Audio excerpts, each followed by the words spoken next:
Sa bukid nila pa. Sa bukid nila Rodile. Sa sa Guangco. Buhay ni Bra.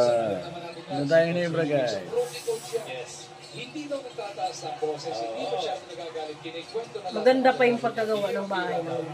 That last time out was one of those times that where Coach really just blew his top. Alam mo sino kumausap na kanya na baka pwede naman daw siya magalit? Ano mo sino kumausap na? Doon pala yung ano pa, sa, yung kinakasama ni Badid pa? Kaya magsama nga sila. Nagsasama na yun sila? Medyo na high blood na. Okay naman yun kasi binata naman yun, no? Paano? 40. Ay! Ang cute na yun. Lagyan mo na ng ano dito sa taas, ulo.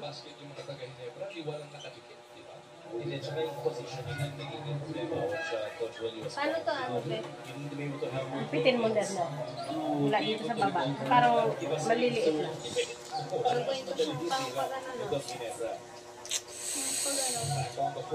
Lamya naman kayo. Baka matalo pa kayo dyan. 10 na lang.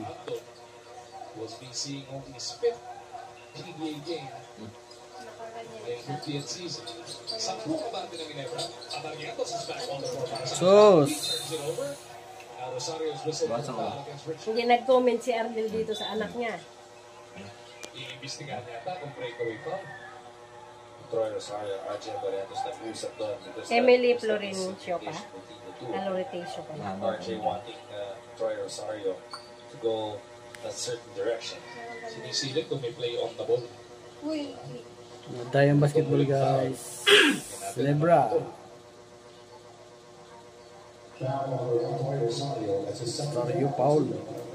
Just a regular foul. Hindi kasi kung transition take foul yun.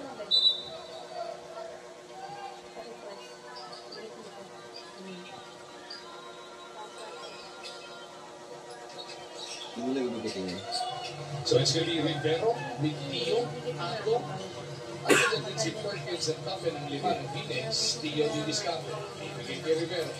At 15 in the first half, Perkins for 3, no, tinulak si Tuffin. Lapang si Holt ang nahuli doon. Wala naman.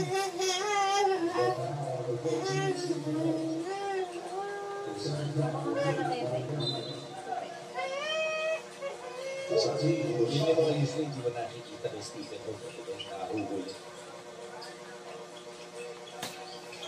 Jeremy, ini stretching sa kanyang kanang pinsa. Let's see what that is all about. As Tio